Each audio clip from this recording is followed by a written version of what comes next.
they're doing tests, I've heard, before you're allowed to go into special forces or anything like that on Yep. your levels of cortisol. Yep. And if you have too Yep. high levels of Yep. cortisol as a kid, they're not letting you because they're seeing that these are the kids that are leaving with PTSD. These are Yep. the kids that are 100%. having the issues Yep. after.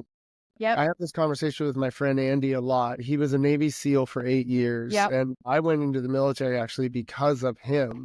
When I lived Okay. down in San Diego for a year, he was going through buds training, and he'd bring all his friends over to my house on the Yeah. weekend. I saw their brotherhood, and that's what I needed. And so I joined the Yeah. military in order to find that. The way that he was brought up, where his dad was my dad, Yeah. his mom was my mom, because Yeah. my mom was not stable.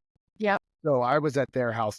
His Mhm. dad was a police officer in our hometown. Yeah. He had a very stable, amazing childhood. Mhm. He has seen things a million times worse than I will ever experience. And he Mhm. has done things a million times worse than I will ever do. Yep. And he is okay Yep. because he was okay Yep. every time he had an adverse thing happen as a child, and his Yep. parents were there to go, "It's okay. You're going to be fine.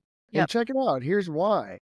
Yep. And then you got this whole system of the goal is to go into low income neighborhoods where these kids have no future and their only choice is to join the military. So Yep. they're coming from traumatized homes to begin with. 100%. They're putting them straight into the most, just grunt work, infantry, you're going to die type of things, Yep. like, and I think that there's really cool things that are happening now. Yep. Where I've heard that with the cortisol thing, for example, that they're not letting those kids become special forces.